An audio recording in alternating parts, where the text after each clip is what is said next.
The crown felt like a lead weight on Elara's head, pressing down on the dreams she'd once held.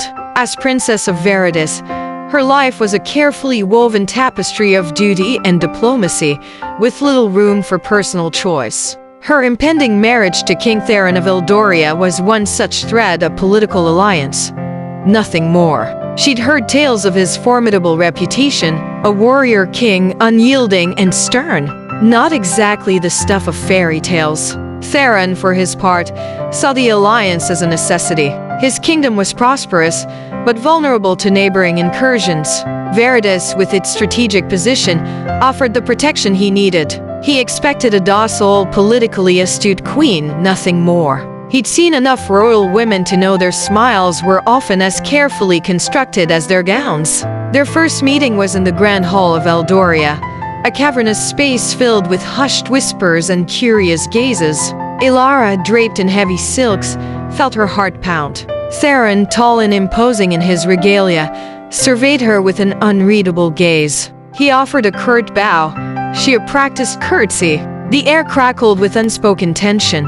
But then, during a state dinner, a sudden downpour turned the grand gardens into a muddy mess. A playful spark ignited in Elara's eyes. "My king," she said, a mischievous glint in her voice.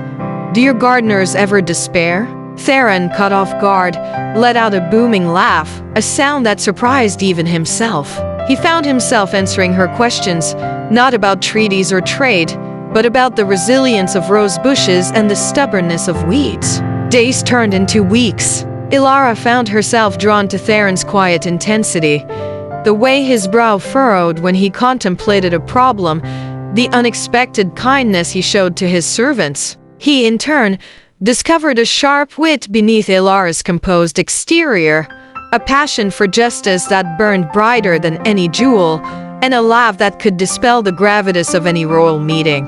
One evening, under a sky dusted with stars, they stood on the castle battlements. "You are not what I expected, Princess," Theron admitted, his voice surprisingly soft. Elara smiled, her heart fluttering. "Nor you, my king." Their marriage, when it finally happened, was not just a political union, but a blossoming of genuine affection.